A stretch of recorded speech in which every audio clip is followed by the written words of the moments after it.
Ça y est, le contenu de la saison 1 de The First Descendant est révélé. Alors c'est pas révélé directement par le site de The First Descendant, il reste encore un petit peu flou quant aux détails de la saison, mais on a un communiqué de presse qui nous donne plein d'infos qu'on n'a pas forcément dans le trailer. Premièrement, le pass de combat Invasion de la saison 1, donc comme on le sait, il y aura un nouveau pass de combat, ainsi qu'une nouvelle vague de défis et de récompenses. Et ce qui va changer sur la saison 1, c'est que Nexon a promis d'avoir pris en compte les critiques du pass de combat de la pré-saison qui était pas fifou. Moi je le trouvais pas ouf en fait, le pass de combat, il y avait rien de transcendant à le prendre. Du coup là pour la saison 1, ils ont bien travaillé pour améliorer les récompenses de la saison 1 et rendre les défis plus équitables et intéressants. Donc ça c'est cool, si le pass de combat vaut plus le coup, bah ça pourrait être sympa peut-être de l'acheter. Ensuite, il y a une toute nouvelle feature, ça s'appelle la renforcement de l'inversion, donc là c'est traduit de l'anglais, ce sera peut-être un autre nom. Donc en fait c'est une nouvelle progression saisonnière, ils disent que ça peut être dans la même veine que Diablo 4, en gros Nexon a introduit de nouvelles façons pour les joueurs de progresser et de faire évoluer leurs descendants à chaque saison. Vous vous rappelez le cœur de fer dans l'histoire principale, bah il va y avoir un truc comme ça.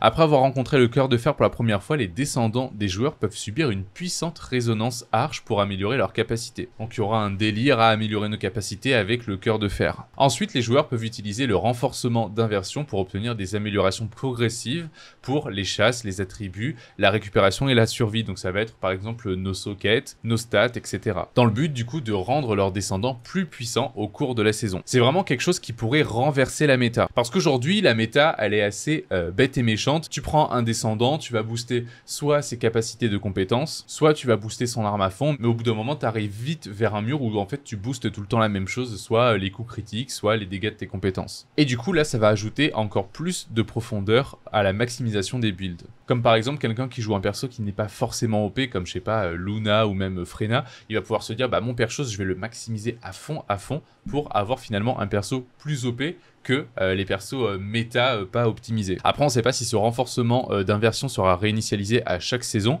ou si Nexon permettra aux joueurs de reporter les mises à niveau à chaque saison. En gros, ils savent pas si la progression qu'on va faire sur chaque descendant sur cette progression de saison, ça va être conservé à chaque fois ou si ça va se reset à chaque saison. D'un côté, le choix est délicat parce que t'as pas envie de dire aux joueurs, bah tout ce que t'as fait sur cette saison-là, il faut le refaire maintenant sur la nouvelle saison. Mais d'un autre côté, ça peut encourager les gens à changer de descendant et à pas toujours jouer les mêmes persos. Ensuite, il y a le nouveau descendant, comme vous le savez, Ailey. Donc la saison 1 introduira 2 nouveaux descendants. Ailey, donc la soldate guérilla devenue une tireuse d'élite légendaire grâce à ses exploits. Donc en gros, on sait que Ailey, ça sera un descendant d'attribut glace comme Viessa. Elle aura une espèce de fusil de précision antimatériel avec des balles qui infligent des pièges à tempête et ça va se concentrer sur la délivrance de tirs uniques et extrêmement puissants. Elle aura également la capacité d'abaisser sa température et d'émettre activement de l'air froid. Donc je pense qu'il y aura un délire comme quoi elle va sensibiliser les ennemis aux dégâts de froid, donc elle combinée avec une Viessa, ça pourra sûrement faire de gros dégâts. Ensuite, on le sait, on aura la nouvelle descendante ultime, Frena, et en plus de devenir une variante ultime, Frena, elle deviendra également une histoire, elle aura également sa propre histoire comme on a eu avec Bunny au début. Les joueurs pourront également jouer à la nouvelle quête d'histoire exclusive de Frena, explorant son traumatisme passé, une partie du contenu narratif de la saison 1. Ensuite, et ça va être une méga grosse feature, les nouveaux donjons d'invasion, c'est le thème de la saison Invasion. Une nouvelle façon de jouer, en fait, les donjons invasion remplaceront aléatoirement 2 opérations en mode difficile, donc 2 donjons en mode difficile, selon un calendrier rotatif et présenteront des obstacles inédits et uniques que les joueurs devront surmonter. Donc en gros, toutes les semaines, il y a 2 donjons qu'on connaît déjà qui vont se transformer en donjons invasion et donc qui verront toutes leurs mécaniques changer. Il s'agit apparemment de missions en solo. Alors ça c'est pas une info sûre parce qu'ils disent pour une raison quelconque, à moins que ma conférence de presse ne soit erronée, mais ça me paraît bizarre. À mon avis, ce sera probablement des contenus qu'on peut faire soit seul, soit ou à 4 parce que dans le trailer on voit qu'ils sont plusieurs, donc il n'y a pas de raison que ce soit un contenu solo uniquement. Et du coup ça sera un truc basé sur le speedrun. Plus vite vous terminez un donjon d'invasion, plus grandes seront les récompenses que vous obtiendrez. Les donjons d'invasion se jouent différemment du contenu du jeu existant avec de nouvelles mécaniques et de nouveaux objectifs. On l'a vu, vous savez, dans le trailer, les pylônes où il faut détruire les infections du pylône, à mon avis, pour stopper l'arrivée des mobs ou ce genre de trucs. En fait, vu que ça va être un contenu qui va être basé sur la manière d'aller vite, je sais pas si vous vous rappelez, ils avaient parlé du fait qu'ils aimeraient changer la méta au fur et à mesure des saisons. Et là, en fait, ils ont tout avantage à changer la méta des saisons. Tout simplement parce que si la méta des descendants reste la même, le problème qu'il pourrait y avoir à la saison 1, c'est que, en fait, tout le monde joue par exemple des persos comme Bunny ou Viessa qui vont extrêmement vite pour clean les mobs. Et donc du coup, si par exemple il y a des persos comme Bunny et Viessa qui sont beaucoup plus fort que d'autres pour clean rapidement des mobs, bah, vu que c'est des donjons qui sont basés sur le fait de clean les mobs le plus vite possible, bah, ça pourrait un petit peu casser le jeu et donc du coup tu n'aurais pas grand intérêt à jouer les autres persos ou alors tu serais sérieusement désavantagé. Donc du coup à voir ce qu'ils vont faire, vu qu'il y a aussi la descendante ultime Frena, je pense qu'ils sont pas bêtes, ainsi que le nouveau descendant Hailey, je pense qu'ils vont faire en sorte que ce soit des persos qui peuvent clean aussi les mobs assez rapidement pour correspondre au thème de la saison et donc nous donner envie d'aller les farmer ou d'aller les acheter, n'est-ce pas? Un petit peu comme quand Valby Ultime elle est sortie, bah, sa carte ultime ça permettait justement de pouvoir faire le nouveau boss glouton plus facilement. Donc du coup ce serait logique que Frena Ultime ou Hailey nous permet de clear rapidement les monstres et donc nous permettre de faire les donjons invasion plus rapidement. Dans tous les cas j'espère vraiment que cette méta de Bunny, même les persos comme Viessa ou Glé qui sont hyper forts aussi en mono-cible, même en clean, ça va changer et va y avoir une espèce de rotation pour nous inciter à jouer plusieurs persos parce que le jeu n'est pas fait pour que tu restes toute ta vie sur le même perso mais bien pour explorer tous les persos disponibles. Ensuite un nouveau combat de boss d'interception du néant, un nouveau colosse qui est apparu dans le néant qui devient beaucoup plus fort encore que Glouton. C'est le Death Stalker, on ne sait pas encore comment ça s'appellera en français.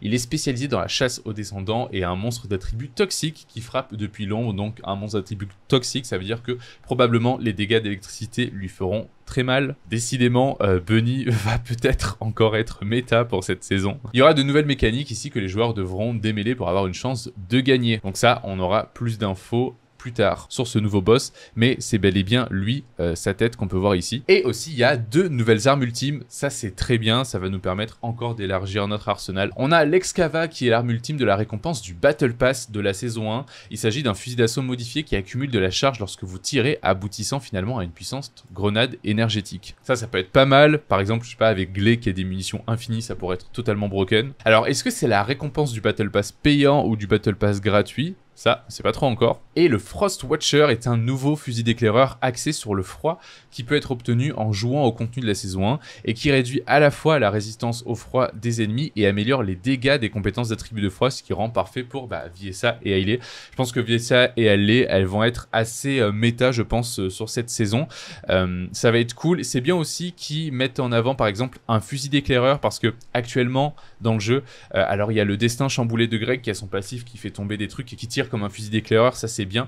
Et je trouve que c'est bien qu'il y ait autre chose que des fusils automatiques ou des mitrailleuses qui soient mises en avant. Il faut que dans ce genre de jeu, il y ait des armes un petit peu particulières qui aient une raison d'être jouées, comme des fusils d'éclaireur, vu que ça tire que petit à petit, pas. Il faut qu'il y ait un passif, un truc qui fasse que ça soit fort, parce que sinon, on va toujours jouer avec des pistolets mitrailleurs ou des mitrailleuses, parce que ça sera toujours plus efficace. Et finalement, il y aura bien plus de contenu à venir, parce que Nexon a déjà confirmé que, comme pour la pré-saison, la saison 1 bénéficiera de mises à jour et d'ajouts de contenu en milieu de saison. Parce que vous vous rappelez, comme on a vu sur la roadmap, la saison 1 va sortir là du coup le 29 août et la saison 2 ne sortira pas avant début décembre. Donc ce qu'ils veulent dire par là, c'est que il n'y aura pas un trou de contenu entre septembre, octobre et novembre. Il y aura probablement du nouveau contenu fin septembre ou début octobre et courant novembre. On va avoir des petits ajouts à mon avis comme il y a eu à la pré-saison. Leur but vraiment, c'est forcément la rétention de joueurs et de nous garder sur le jeu. Je pense en fait que même s'ils nous mettent tout le contenu d'un coup, c'est un peu con parce que forcément nous on va tout poncer, les joueurs vont tout faire et au bout d'un mois tout le monde va partir du jeu parce que tout le monde aura l'impression de s'ennuyer. Alors que s'ils nous distribuent le contenu un petit peu au compte-gouttes, ça te donne envie de rester sur le jeu et de revenir régulièrement. C'est le modèle de ce genre de jeu et c'est comme ça, après on aime ou on n'aime pas. Mais voilà, attendez-vous à ce qu'il y ait une grosse mise à jour de contenu quand même pour la saison 1, mais après il va y avoir des trucs qui seront délivrés au compte-gouttes jusqu'à décembre où ensuite commencera la saison 2, etc. etc. Bien entendu, des nouvelles fonctionnalités comme des améliorations de la qualité de vie et du nouveau contenu soit attendu. Nous savons que l'agent commercial tant attendu d'Albion arrivera, ce qui, espérons-le, nous donnera un moyen de nous débarrasser de nos précieux matériaux de recherche. Oui, ils vont mettre un agent commercial, donc un espèce de vendeur à Albion pour qu'on puisse lui revendre, vous savez, tous les matériaux qu'on a en plus, les matériaux de perso, les matériaux d'armes, etc. qu'on n'utilise pas, on pourra les échanger directement à ce marchand, probablement contre des gold, contre des cupers, contre d'autres choses aussi, peut-être, on verra bien. Et ça, du coup, ça devrait arriver à la saison 1, soit à la sortie de la saison 1, soit courant de saison. Ils ont dit que ça arriverait pendant la saison 1. Donc ça, c'est vraiment très cool. Dites-moi dans les commentaires si tous ces nouveaux contenus, ça vous hype. si vous êtes toujours à fond dans le jeu et si vous attendez tout ça avec impatience. Je vous dis à bientôt. Ciao, ciao.